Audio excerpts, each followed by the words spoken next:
Hello, this is Peder Norby of Trapcode. Today I'll show you a tutorial on how to create this kind of thing.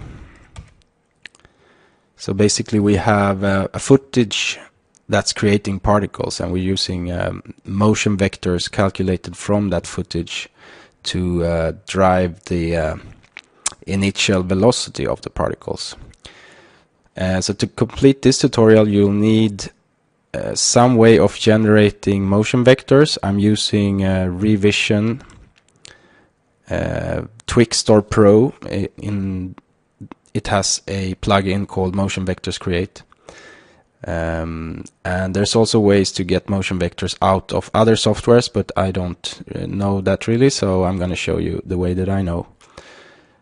And you also need Particular. Version 2.2 introduces the motion vector support. Okay, let's get started. Alright, so here I have my footage layer. It's just shot with an iPhone, so not very good quality. And I shot it with on the horizontal like this, just to get more of the motion actually recorded. And it's important to actually crop your comp. If you have lots of unused space that never moves, it's important to crop away that. So just find the rectangle that encompasses all of the motion and use that and crop the composition to that size.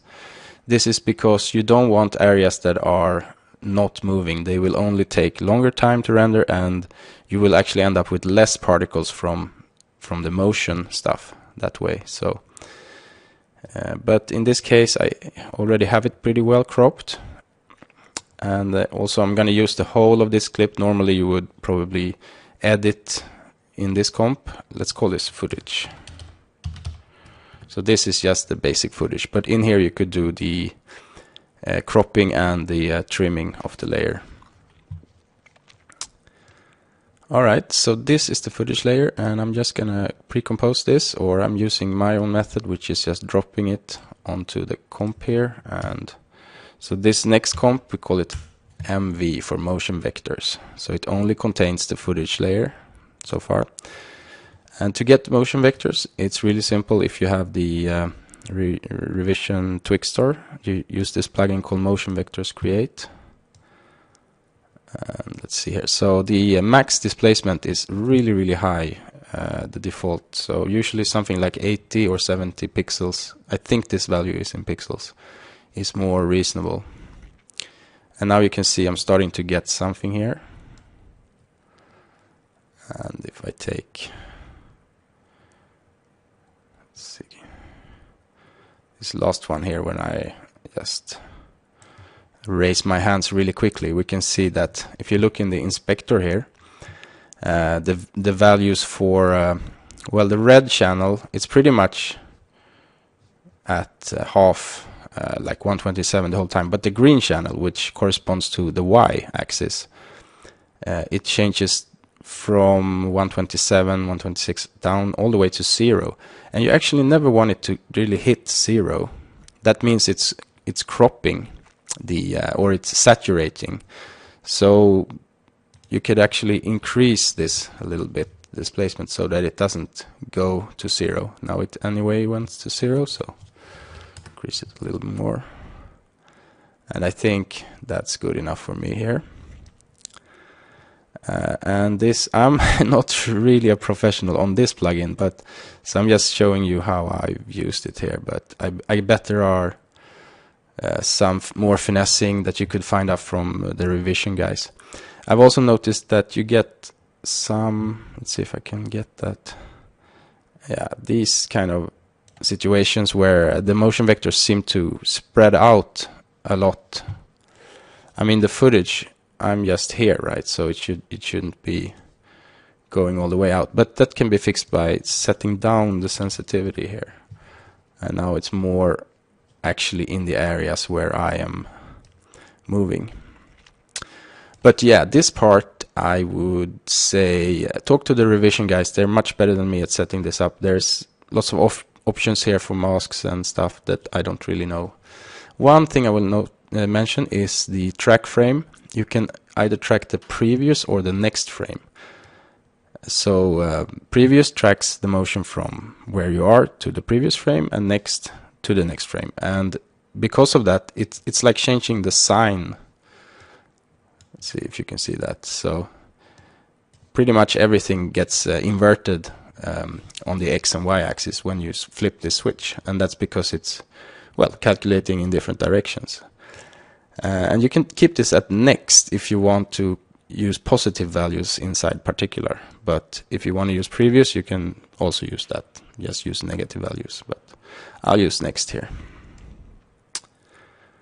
Okay, so now I have the motion vectors in the red and green channels. The blue channel though, that's always at 0, and 0 is not a good, that means that there is actually some motion. So we need to add just a deep blue solid, 0, 0, 127,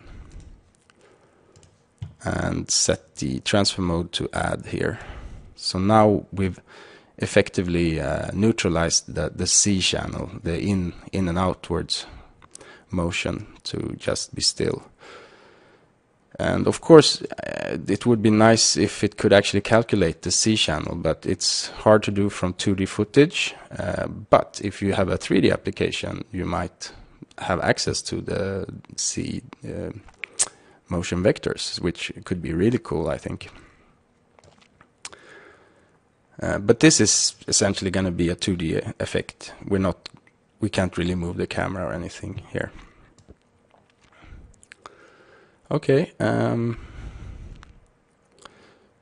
so that is the motion vectors, and now let's move on. Okay, so the next step is creating a new composition, and we call this diff. And in here we want to reapply the footage layer. Why is that? Oops, what's happened? Diff. Okay, put in the footage layer, and I want to create. I want to see what's going on. If something is moving, I want to know that which pixels are moving. And there's this effect called time difference that does exactly this. So I apply that, and I can use a time offset. So you can see how much you need here, but fairly low value. And then use the absolute difference to get so that anything that's not moving, or anything that's where the pixel values aren't changing, becomes black, and the other thing, and you can see the kind of the contours this way. So this is just to get information on which part has actually moved. I'm sure there's ways to get that out of the motion vectors. I just found this method to be, well, this is the fastest one I could find, and so I'm using that. So now I want to use the motion vectors layers, but with the lightness of, let's see here, Luma matte of the difference layer. So now I have, as you can see, 0 alpha or almost 0, and actually this, we need to take care of this so that this alpha is completely 0, and we'll do that by creating an adjustment layer, applying levels, and we can go into the alpha and set this value to 10 or whatever you need for your footage. Depends on how noisy it is, but for this I know that 10 is enough. You can see that the alpha channel is now 0, except for where there is motion, and there we have an alpha channel based on how much the pixels are changing, plus we have the red, green and blue, or I should say the red and green channels reflect in which direction this movement is happening. So using the motion vectors plugin is absolutely essential to get motion vectors. You cannot use the difference effect for that. It only gives you which pixels has changed, but never in which direction anything is moving. So just wanted to make that clear. Okay, but now we're having a pretty good source here that we could use to drive the particles. So let's get on with that. Let me create the final comp, particle man, and I'll bring in my emitter layer here and scale it so that it fits.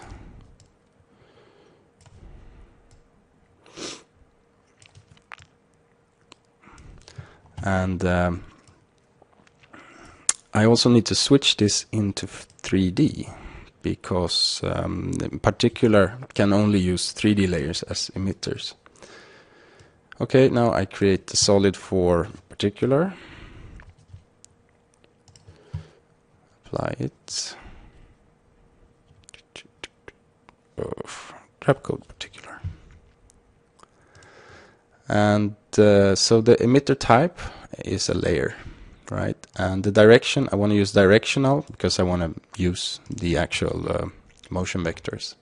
I set all these randomnesses down to 0, and the velocity I'll set it to. This needs to be pretty high. I'll set it to 2000. Let's see if that works. And then we have the actual layer emitter settings, and I need to select the layer that I want to use. I must use particle birth time for this to work. And as you can see, now it's starting to think here a lot, and it does this for a bit, and then it goes back to being pretty fast again. So, but it's I guess it's pre-computing the this pre-comp here, the MVDiff, over time. So it might be helpful to actually pre-render that part if you get a lot of these stalls. But I think it's working pretty well most of the time and pretty fast. Okay, now let's see if we can get some particles out of this thing. So let me just first find a good position in time. Maybe these things, when I move my hands like this, is pretty good. Okay, let's try that part, and let's enable particular again. See what's going on here.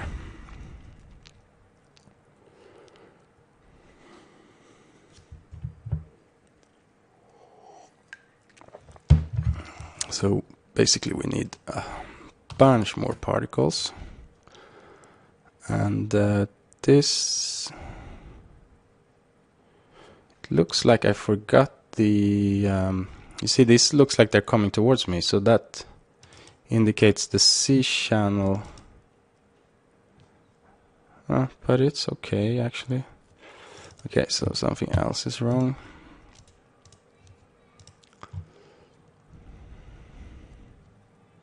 Yeah, I forgot to actually set the mode that I wanted. So these are some new modes here. These three at the bottom, new for particular version 2.2. The one I want to use here is RGB to XYZ velocity. This one with the color, it's more or less a debug mode, so you can see what velocity, what color that particle had, so you can match. So you can understand a little bit more how particles, the color corresponds to the velocity. But this is probably the mode you want to use though. And actually turn off the visibility of the layer and render a few frames here. And you can see now that it actually seems to be working. I was waving my hands to that side and then to the other side.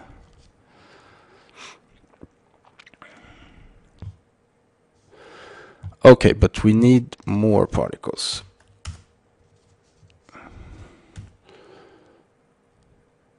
So that's looking pretty cool. And some other things we should do here is decrease the particle life, something like 1 second. I mean, that's completely up to what you're doing, but the lower times seems to work better because they only get the velocity at their birth, and then so you want them to die pretty quickly, not go on forever. Always add some randomness to life, makes it look a lot more natural and better. And I think I want some smaller particles here, and perhaps even more. I'll just set this up to the maximum, which is I had this render here, as you can see. But yeah, the new cache, very good, the new After Effects cache. So I had exactly these settings, and After Effects recognized it, and because I'm doing a retake here, I messed up. Anyway, so that's why it didn't have to render. But so let's have a look at this. Starting to look pretty cool. If you are really observant, you might notice there is a little bit of a problem here with, and this is the random numbers. When you're using so many particles, as 1 million here per second, the random number generator gets into repeating behavior, and so that's a problem with software. It's a weakness that I'm aware of. For now, what you can do is to just change the random seed a little bit, and normally you can get out of those situations. Okay, and well, I mean, from here it's fun to start playing with stuff like gravity, adding a floor or wall and bouncing particles off of that, and but I think now I've gone through the basics of creating this effect. So I hope you'll have fun with this technique. Thank you for listening. Bye bye.